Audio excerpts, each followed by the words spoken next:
रह जाता कोई अर्थ नहीं।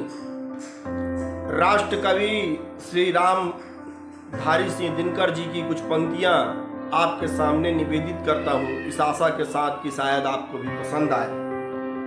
कि नित जीवन के संघर्षों से जब टूट चुका हो अंतर्मन, नित जीवन के संघर्षों से जब टूट चुका हो अंतर्मन, तब सुख के मिले समुंदर का रह जाता कोई अर्थ नहीं।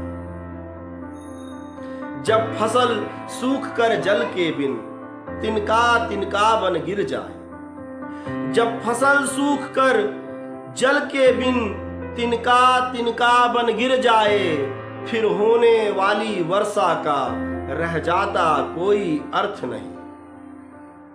संबंध कोई भी हो लेकिन, संबंध कोई भी हो लेकिन, यदि दुख में साथ न दे अपना, संबंध कोई भी हो लेकिन यदि दुख में साथ न दे अपना, फिर सुख में उन संबंधों का रह जाता कोई अर्थ नहीं। छोटी छोटी खुशियों के क्षण, ध्यान दीजिएगा कि छोटी छोटी खुशियों के क्षण निकले जाते हैं रोज यहाँ। छोटी छोटी खुशियों के क्षण निकले जाते हैं रोज यहाँ, फिर सुख की नित्य प्रतीक्षा का रह जाता कोई अर्थ नहीं। रोज जो छोटी छोटी खुशियां आप ले सकते हैं ना, उसका आनंद लीजिए। ऐसा ना हो कि हम बड़ी खुशी की प्रतीक्षा कर रहे हैं और छोटे छोटे खुशी के पल हमारे हाथ से निकले जा रहे हैं।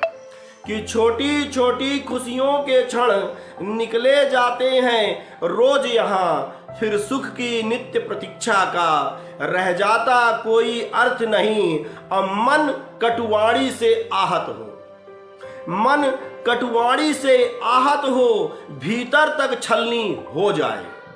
मन कटुवाणी से आहत हो, भीतर तक छलनी हो जाए, फिर बाद कहे प्रिय वचनों का रह जाता कोई अर्थ नहीं। याद रखिए कि कभी अगर हमारी कटुवाणी से अगर किसी का मन आहत हो गया, छलनी हो गया, तो फिर हम कितने भी मीठे वचनों का प्रयोग कर लें, उन वचनों का कोई भी अर्थ नहीं रह जाता है। कि मन कटुवाणी से आहत हो, भीतर तक छलनी हो जाए, फिर बाद कहे प्रिय वचनों का रह जाता कोई अर्थ नहीं। और सुख के साधन चाहे जितने हो, सुख के साधन चाहे जितने हो, पर काया रोगों का घर हो। आपके पास बहुत सारे सुख के साधन हैं, परंतु आपका शरीर जो है वो रोग का घर बन चुका है। सुख के साधन चाहे जितने हो, पर काया रोगों का घर हो, फिर उन अनगिन सुविधाओं का रह जाता कोई अर्थ नहीं। नित जीवन के संघर्षों से जब टूट चुका हो अंतर्मन, फिर सुख के मिले समुंदर का रह जाता कोई अर्थ नहीं, रह जाता कोई अर्थ नहीं।